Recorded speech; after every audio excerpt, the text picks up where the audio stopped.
And we're talking with Mandy Kimes, the executive director here of the Ripon Area Chamber of Commerce, on a beautiful crystal blue sky day. It could not be nicer here as we await Vice President Kamala Harris and former Congresswoman Liz Cheney to be here later on today in Ripon over at Ripon College for a beautiful and wonderful event. Mandy, I know that the Chamber obviously is a nonpartisan institution, but there is a history here. As a former Republican, I'll speak for myself, who left the party in 2011. I find it rich. I find it more than a little ironic. Yeah. And honestly, as a former Republican, a little sad, because when you look at the history of this schoolhouse and what the Republican Party first was created, whether it was the Whigs or the Free Soil Party or actually some disaffected Democrats at the time, Yep. that came together to talk about individual liberties, that came together to oppose slavery, and later on went on to advocate. It was the Republican Party that advocated really strongly for women's suffrage. Yeah. And helped pass that. And of course, 1960s, it was the Republican Party who helped Lyndon Johnson, a Democrat, pass a lot of the civil rights legislation. And so that history, which started in this building, just feet behind us, Yeah. and now to see the current iteration of what the agenda of Trumpism is, to me, that there's a historic significance there. Yeah, a lot of people come in and a lot of them don't even know the roots of the Republican Party. They don't know that the really founding issue was the expansion of slavery, and they're just really shocked, but also encouraged when they find that out. But a lot of our guests, they come up with a question that we hear over and over. They say, "Well, when did the party switch? When did things change?"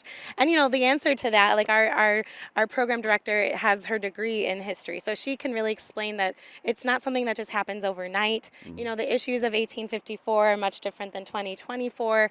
But people are kind of wondering, like, how did these grassroots, like small, community of people that were willing to just really come together, how did it change into the iteration that it is today? And so you're not alone in those feelings, but we really get one thing that a museum gets to do. It's kind of like an anchor in the storm. So when you imagine the war in Vietnam, when you imagine presidents resigning, like, this schoolhouse has weathered many a storm, but it focuses on what really took place here and what those ideals and values and lessons and courage can actually, how they can influence us today to be active citizens and to be willing to take a stand, and really ordinary people in an ordinary place doing extraordinary things. That's so well said. And again, to imagine that it happened right here in this community in Ripon, Wisconsin, and no place is a monolith. And as I drove through town today on my way here, there were both Trump and Harris signs.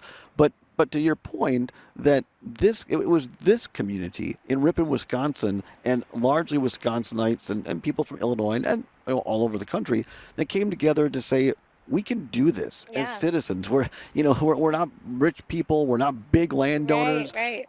That's just amazing. Of what it is, a great story, right? That real people can change America if you're willing to come together. One of the founders who was actually on the original committee, because this is where the first localized meeting happened. This is where the name Republican was officially adopted. And so one of them was named Jediah Bowen, and he turned to Alvin Beauvais, who was the father of the Republican Party. He's the one who had the name in mind and had really been talking for a while about, he was a former Whig, and he had talked about needing a new party. And he said, well, what if no one listens to us? We're just little itty bitty Ripon. Like, we're not even a big deal when it comes to the county. And at that point, Alvin Beauvais said, no, we must do this. Like, this has to go forward. And so it's just a really cool reminder that, like, it doesn't, I think sometimes we feel disenfranchised. Like, does our vote even make a difference? How can I really enact change? But Ripon has always been full of people who are willing to think, bigger than themselves and also work together to get there. Like, they didn't agree on everything. In fact, they probably had a lot of areas they didn't see eye to eye about. But the fact that they could actually come together and come against an issue and unite is just a remarkable reminder to us all about what civil discourse could look like in 2024. Right. And again, we're here with Mandy Kimes, the Executive Director of the Ripon Area Chamber of Commerce, where Vice President Harris and former Congresswoman Liz Cheney will visit. Well, not. We've had a lot of questions. Are they going to come here to the schoolhouse? We don't believe they will. I don't think so. But, we're always ready. We're always hopeful. It would be a very big deal. And we've never had any vice president or president come. Wow. And so we're always wondering who's going to be the first. Right. And so Well, they're only a couple of miles away, so I know stop by, the Vice logistics President. of coming are a bit complicated. We Right, understand. of course. Yeah. Um, I mean, I want to go back to the point made earlier. People visiting, and again, being a nonpartisan institution. But have you or Sarah, as the program director, encountered people that may be supporting former President Trump, and then they come here and they're like, "Well, I didn't know that."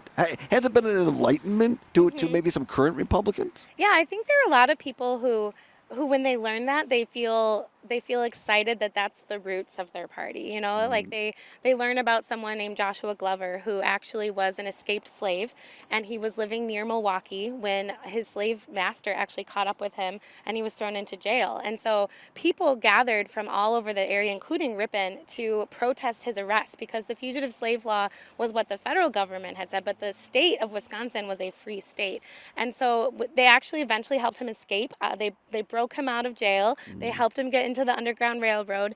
And when that editor of the newspaper that kind of sparked that protest was also arrested, people from Ripon went there and helped him escape from jail. So Wow, I think wow. people learned that there's a beautiful history of people who were willing to take time out of their ordinary life to do something that was risky, was Mm. courageous, was these were business owners, these were lawyers, these were people who had held influence, and so their leadership really made a marked difference in our community. And I do think a lot of Republicans are pleasantly surprised and excited when they hear the inspiring story. And perhaps some Democrats too. Oh, they are. And we say whether you love politics or you aren't even interested, there is something here because this history is inspiring for everyone. Whatever your issue is that you want to take a stand on, Mhm. think about the ones that took a stand in this room on a cold winter night, March 20th, 1854. And this year's our 170th anniversary. So Wow. we love talking about it. Well, I'm so appreciative of you being here and allowing this opportunity. And everything you just said, I'm speaking for myself now. Everything that Mandy just said, I think that maybe gives a little enlightenment to our listeners and our viewers why I spent 30 years in the Republican Party. It didn't. I'm not saying every person during that time was perfect. There were a lot of things that maybe were started that led to what we have today in Trumpism. But if you really understand the origin of the Republican Party, it was a noble cause. Yeah. And again, the whole question, when did it change? Some people might say it happened during the Nixon era, right after the civil rights bills were passed in the late 60s. Some people would maybe say it was during the Reagan era, the W. Bush, or now even the Trump. I'm not sure that it matters. I think what is important that we can each learn, I mean, it matters. I shouldn't say it doesn't matter. It matters. But in this context, Yeah. to know our history and know that there were better angels that Mhm. at one time came together Yeah. to help our fellow citizens, and important in today's world, not even citizens. I mean, Yeah. slaves were not considered Right. citizens. They were property. Right, Right. Right. and there's a large, discussion right now about citizenship and do people belong here or not? Last time I checked, the only people who were actually native to this area were Native Americans. The rest of us have all been immigrants. Exactly. We're all from somebody else, or at least our lineage is certainly And that. actually, one of the party platforms of the Republican Party was the right to vote, even if you were an immigrant, and that was something being debated at the time. And so it was like, if you're here, if you're helping develop our nation, you should be able to vote. And I love that. I love that point.